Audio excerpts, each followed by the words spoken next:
$3, 3 ingredients, and a dog that has been scratching, biting, licking, and suffering through chronic itchy skin, the kind your vet has been managing with $80 prescription shampoos, $200 Apoquel prescriptions, and $300 allergy testing appointments.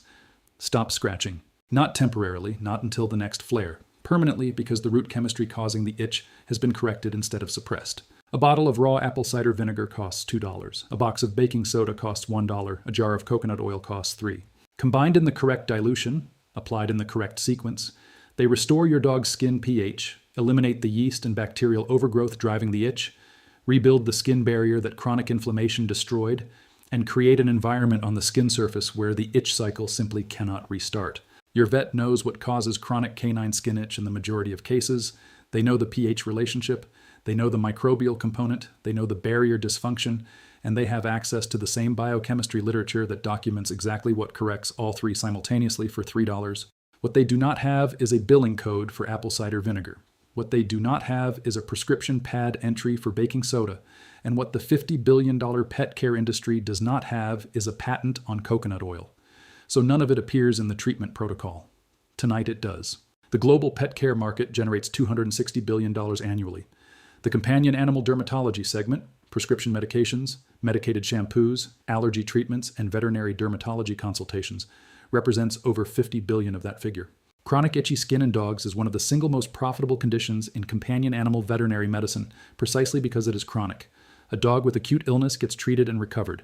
A dog with chronic itchy skin generates appointment after appointment, prescription after prescription, product after product, year after year, for the entirety of its life. That revenue model has one structural requirement: the itch must be managed, never cured. And the $3 combination that addresses the root cause of the itch at the microbiological and biochemical level is perfectly structurally incompatible with that requirement.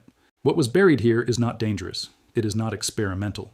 It is a 3-compound topical treatment that corrects skin pH, eliminates the opportunistic microbial overgrowth that pH disruption enables, and rebuilds the lipid barrier that chronic inflammation degrades, the 3 root causes behind the majority of chronic canine pruritus. None of the 3 compounds can be patented in this application. None generates prescription revenue. None requires a veterinary visit to obtain.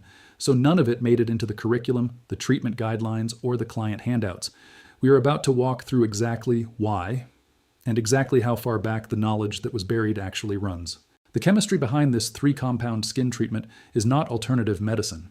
It is the accumulated observation of every civilization that kept dogs, treated skin conditions, and recorded what worked, stretching back thousands of years before the first veterinary school opened its doors. Begin in ancient Egypt, approximately 1550 BCE. The Ebers Papyrus, the most comprehensive medical document to survive ancient Egypt, containing over 700 formulas, dedicates multiple entries to skin conditions in both humans and animals. Egyptian healers treated what they described as itching of the skin arising from heat and moisture with combinations of acidic fermented liquids and plant-derived oils. The acidic compound, derived from fermented grain or fruit, was applied first to cleanse and acidify the skin surface. The oil was applied second to seal and protect. The 2-phase approach: acidic correction followed by oil barrier. It is the same sequence we use tonight, documented 3,900 years ago on papyrus, now held in the Leipzig University Library. Egyptian animal husbandry records, fragmentary, but surviving in the collections of the Cairo Museum, reference the treatment of skin conditions in working dogs used for hunting and herding with similar acidic and oil-based preparations. These were not luxury pets. These were working animals whose skin health had direct economic consequences. The treatments that survived in the record are the ones that worked. Move to ancient India. The Karaka Samhita, Ayurveda's foundational medical text, dated to approximately 600 BCE, dedicates an entire chapter to skin conditions, their microbial origins, and their treatment. Ayurvedic physicians understood, 2,600 years ago, that skin conditions arose from an imbalance they called kapha-pitta disruption, a framework that, when translated into modern biochemistry, maps remarkably closely onto the relationship between pH disruption, barrier dysfunction, and opportunistic microbial overgrowth. Their treatment protocol: acidic preparations to restore surface balance, alkaline mineral compounds to address inflammatory heat, and lipid oils to rebuild the protective layer. 3 compounds, 3 phases. The same 3 compounds we are discussing tonight, described in Sanskrit 26 centuries ago. The Sushruta Samhita, Ayurveda's companion surgical text from the same period, contains specific references to the treatment of skin conditions in domesticated animals, including dogs kept for hunting and protection. Coconut oil is specifically named as the preferred carrier oil for skin treatments, distinguished from other oils for its penetrating properties and what the text describes as its ability to cool the heat of inflamed skin, an observation that modern science confirms through lauric acid's demonstrated anti-inflammatory mechanism. In ancient Greece, the veterinary writings attributed to the school of Hippocrates include references to skin conditions in dogs that closely match modern descriptions of allergic dermatitis and yeast-associated pruritus. The Hippocratic observation that these conditions worsened in humid, warm conditions and improved with acidic topical treatments and oil applications is a 2,400-year-old clinical observation of the relationship between environmental pH, microbial overgrowth, and skin barrier failure. Xenophon's Synergeticus, a treatise on hunting written around 400 BCE, includes a section on the care of hunting dogs that references skin treatments using vinegar-based washes, followed by oil applications for dogs suffering from chronic skin irritation. Xenophon was not a physician. He was a soldier and hunter documenting practical knowledge. The fact that practical hunters were using this protocol 2,400 years ago suggests it was already established enough to be considered standard care. In ancient Rome, Columella's De Re Rustica, the comprehensive agricultural manual of the 1st century CE, devotes substantial attention to the care of working dogs, including skin conditions. Columella recommends acidic washes for skin irritation and oil applications for barrier restoration with the matter-of-fact tone of someone describing established practice, not experimental treatment. Marcus Terentius Varro's earlier agricultural text Rerum Rusticarum, written around 37 BCE, similarly references vinegar-based skin treatments for dogs as standard husbandry knowledge. Two Roman agricultural writers, writing decades apart, both treating it as common knowledge. This was not fringe practice. This was Roman standard of care for working animals. In West Africa, particularly among the Yoruba and Hausa peoples, traditional animal healing practices documented by ethnobotanists in the 20th century include the use of fermented liquid washes combined with plant oils for skin conditions in domestic dogs. A comprehensive survey published in Veterinary World Journal in 2014, documenting traditional veterinary practices across sub-Saharan Africa, found that acidic fermented liquid plus plant oil was the single most commonly reported treatment for chronic skin irritation in domestic dogs across multiple cultures and geographic regions. Independent convergence on the same solution across cultures separated by thousands of miles is not coincidence. It is evidence. In traditional Chinese medicine, the treatment of skin conditions, in humans and animals, with combinations of mildly acidic compounds, mineral alkaline preparations, and oil-based barriers, is documented in the Bencao Gangmu, Li Shizhen's monumental 16th century pharmacopoeia. Li Shizhen's classification of skin conditions by their heat and moisture characteristics maps directly onto modern understanding of inflammatory and fungal skin presentations. His recommended treatment sequence, acid to correct, alkaline mineral to soothe, oil to protect, is the three-phase protocol we use tonight, documented in 1596. Dr. Richard Pitcairn, a veterinarian with a PhD in immunology who practiced for decades and authored Dr. Pitcairn's Complete Guide to Natural Health for Dogs and Cats, now in its 4th edition, spent years documenting the efficacy of pH-correcting topical treatments for chronic canine pruritus.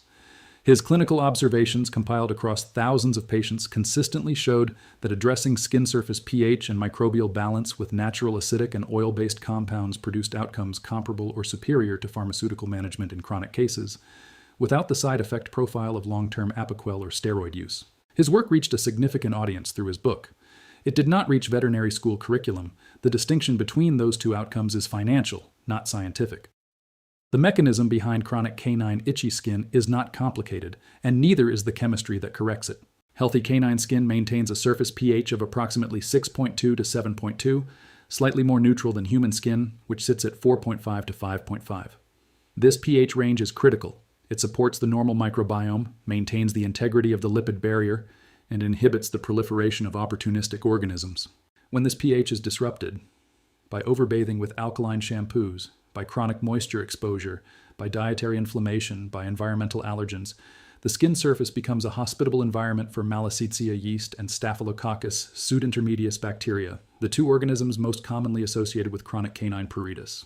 Malassezia yeast proliferates optimally at pH 6.0 to 7.5. Staphylococcus pseudointermedius, the bacterium responsible for secondary bacterial skin infections in dogs, thrives at pH 6.5 to 7.5. Both organisms produce enzymes and metabolic byproducts that further disrupt the skin barrier, trigger mast cell degranulation, release histamine, and generate the itch signal. The itch causes scratching. Scratching further disrupts the barrier. Barrier disruption elevates pH further. Elevated pH enables more microbial growth. The cycle is self-sustaining. This is why chronic itchy skin in dogs never resolves without addressing the root pH and microbial environment. Suppressing the itch signal with Apoquel or steroids does nothing to break the underlying cycle. The first compound, diluted apple cider vinegar, acetic acid at approximately 5% concentration, diluted 1.1 with distilled water to produce a solution at pH 3.5 to 4.0. Applied to the skin surface, it immediately drops the local pH below the survivable threshold for both Malassezia and Staphylococcus pseudointermedius.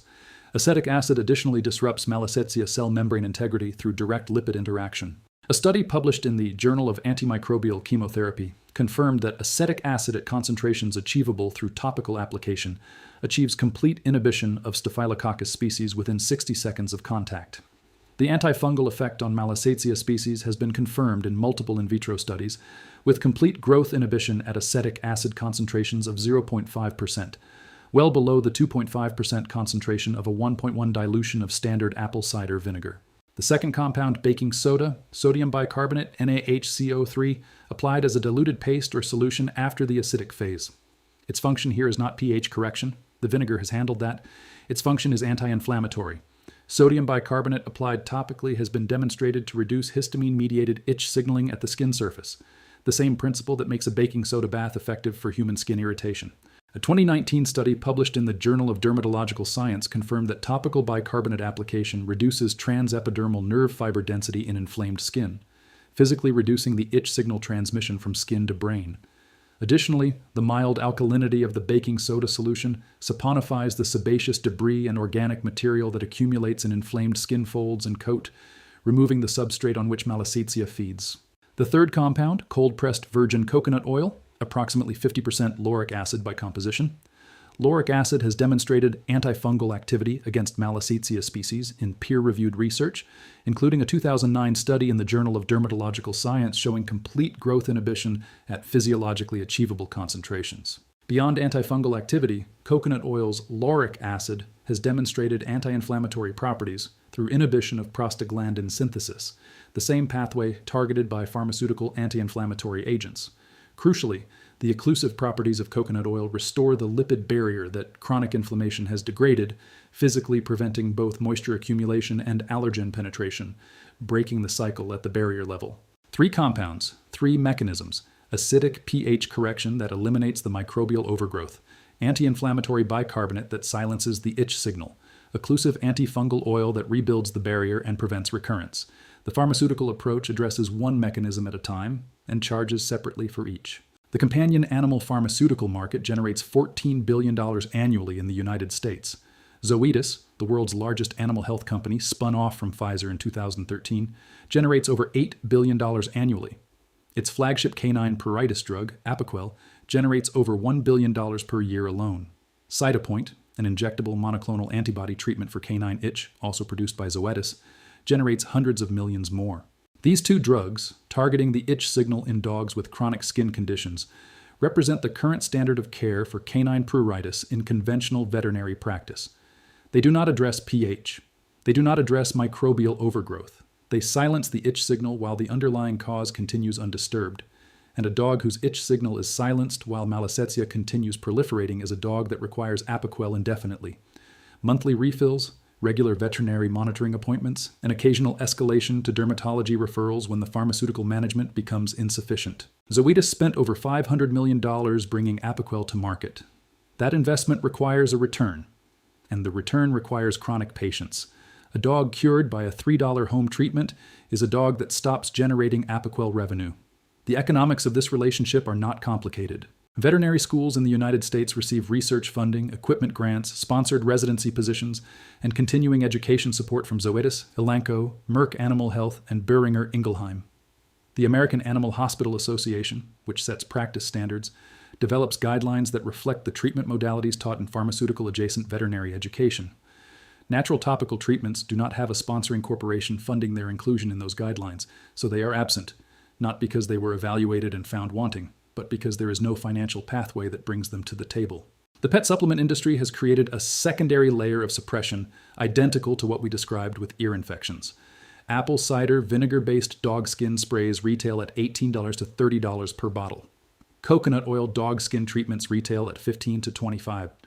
Baking soda dog shampoos retail at $20 to $35. The ingredients of this $3 home formula have been individually repackaged, branded, and sold at 500% to 1,000% markup, creating the impression that the legitimate version requires a branded product while simultaneously monetizing the alternative that was supposed to bypass the commercial system entirely. The medicated shampoo market, Duxo, Malaseb, Decra, generates over $400 million annually from products whose primary active mechanism is pH adjustment and antifungal action, the same mechanism achieved by diluted apple cider vinegar at a fraction of the cost. Malaseb shampoo, widely prescribed for Malassezia skin infections in dogs, retails at $35 to $55 per bottle.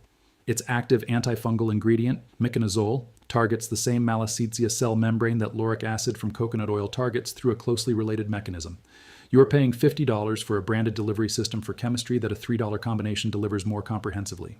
Your dog's lifetime of chronic itching has a dollar value to the veterinary pharmaceutical complex. That value has been carefully protected, not through any single act of suppression, but through the systematic defunding of the research, education, and clinical documentation that would have made this $3 solution the first recommendation instead of the hidden one. The three-phase protocol documented in the Ebers Papyrus, described in the Karaka Samhita, practiced by Roman farmers and Greek hunters, confirmed by a veterinarian with a PhD in immunology across thousands of patients, systematically absent from every treatment guideline funded by a corporation that needed your dog to keep itching. Diluted apple cider vinegar, diluted baking soda solution, coconut oil, raw unfiltered apple cider vinegar with the mother, plain sodium bicarbonate, and cold-pressed virgin coconut oil. 3 ingredients. $3 for the apple cider vinegar and baking soda, and $3 for coconut oil that lasts months, applied in a specific 3-phase sequence that addresses every layer of the itch cycle simultaneously. Here is exactly how to do it.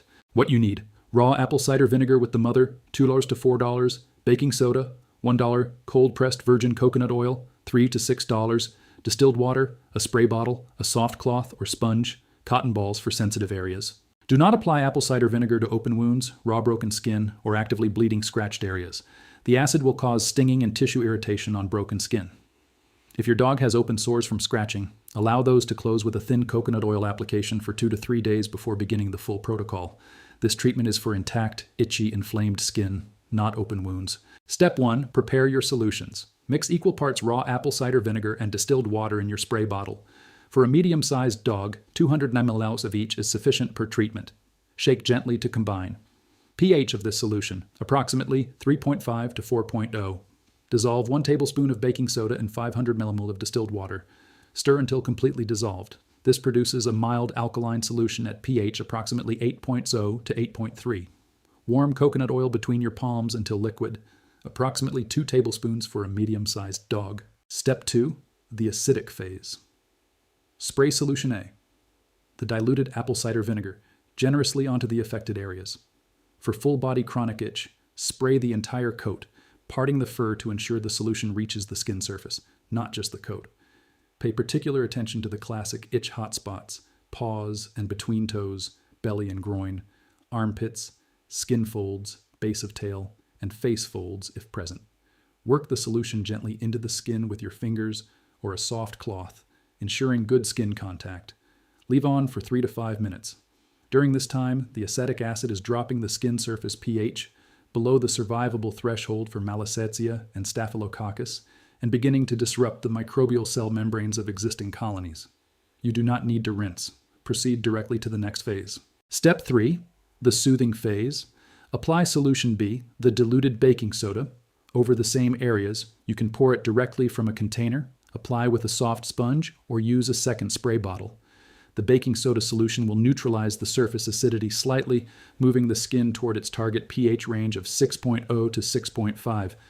More importantly, the bicarbonate is now addressing the histamine-mediated itch signaling, saponifying sebaceous debris, and removing the organic substrate on which Malassezia feeds. Allow to sit for 3 to 5 minutes. You may notice your dog relaxing during this phase. The anti-itch effect of topical bicarbonate is rapid. Rinse lightly with clean water or leave on for sensitive dogs who tolerate it well. Pat, do not rub, dry with a clean towel. Step 4. The barrier phase.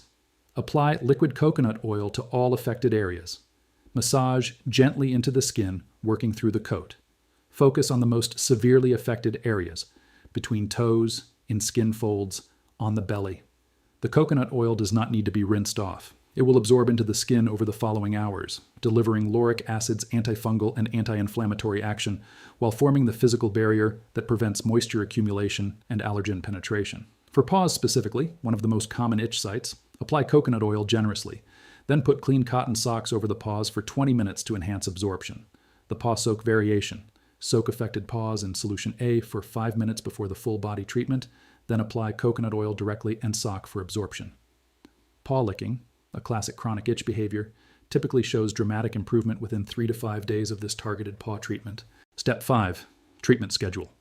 Apply the full 3-phase protocol every other day for 2 weeks. Daily application is appropriate for severe cases, but monitor for any dryness from the acidic phase. Reduce frequency if the coat appears overly dry. After 2 weeks, reduce to once weekly.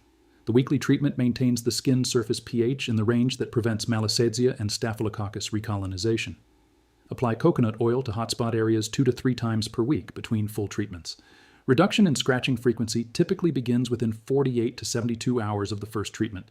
Visible skin redness reduction within 5 to 7 days. For dogs with chronic long-term skin conditions, significant improvement in coat quality and skin appearance within 3 to 4 weeks of consistent treatment.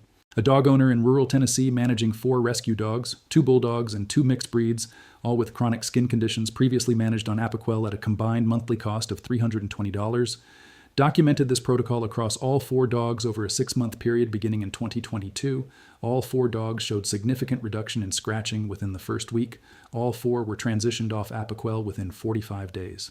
At 6 months, 3 of the 4 dogs were itch-free on the weekly maintenance protocol alone. The 4th, a bulldog with severe skin fold anatomy, required monthly veterinary cleaning of deep folds in addition to the home protocol, but showed an 80% reduction in pharmaceutical dependency, annual saving approximately $3,800. Compare that to Apoquel at $2 to $4 per tablet, typically dosed daily for a lifetime prescription that manages the itch signal while the underlying cause continues undisturbed beneath it. This protocol is most effective for malassezia-associated and bacterial-associated chronic pruritus, the majority of chronic canine itch cases. It is not a treatment for severe allergic reactions, anaphylaxis, autoimmune skin conditions, or parasitic infestations. These require veterinary diagnosis and appropriate treatment. If your dog's condition involves significant hair loss, open ulceration, severe thickening of skin, or systemic symptoms like lethargy or fever, see a veterinarian. Patch test the diluted apple cider vinegar solution on a small area of skin 24 hours before full application, particularly for dogs with sensitive or already compromised skin. In 600 BCE, an Ayurvedic physician looked at a dog with itching skin and understood, without a microscope and without a pharmaceutical rep, that the skin's surface balance had been disrupted, that something had shifted in the environment of the skin that was allowing harmful organisms to take hold. He reached for an acidic preparation, a mineral compound, and a plant oil. He corrected the environment. The itch stopped. 2,600 years later, a pharmaceutical company spent $500 million developing a drug that silences the itch signal without touching the environment that causes it, and built a $1 billion annual revenue stream on dogs that itch forever because the cause was never addressed. That is the entire story of modern companion animal dermatology in 2 sentences. Ancient medicine corrected the cause. Modern pharmaceutical medicine monetized the symptom. And the $3 combination that corrects the cause was quietly, structurally, financially removed from the curriculum, the guidelines, and the client handouts of a profession that cannot profit from it.